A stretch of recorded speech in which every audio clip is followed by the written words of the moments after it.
sometimes the devil that you do know is better than the devil that you don't.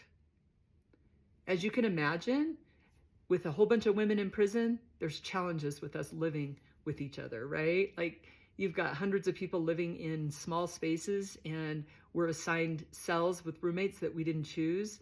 Later on, I learned that you could go to a counselor and kind of pick your roommates. But at this point, when I first got to prison, I had a roommate that I didn't really care for.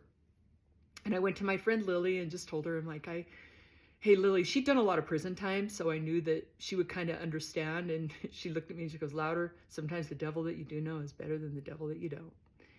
And it's interesting because later on in my sentence, I learned that I was the problem. Like I was the common denominator in all my problems, and that really challenging myself was the key to my success. And I think when you're challenged with something that's not going to change, like prison, it can be an opportunity to challenge yourself. And so as time went on, I saw this happen in prison often where girls would say, I can't wait for her to go. And then another roommate would move in that she liked even less. And so in my room, what I would do is I made a rule that we could not talk about each other unless we were all together. There were usually 3 people in the room, and often there were 2 that didn't get along. I really did learn later in my sentence how to do my time in a way that I focused on me, which was empowering. But my roommate would come to me and say, I can't stand her. I'd say, okay, we need to have a room meeting and talk about it. And I would tell her that often. I'd say, well, sometimes the devil that you do know is better than the devil that you don't.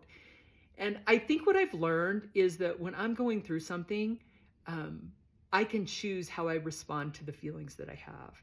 I live my life by decisions now, not emotions. So when things get uncomfortable for me, let's say that I were to have an injury tomorrow. I'm not going to take pain pills. I already made that decision. I recently had a conversation with one of my good friends, and she and I were struggling. We've been friends for a long time.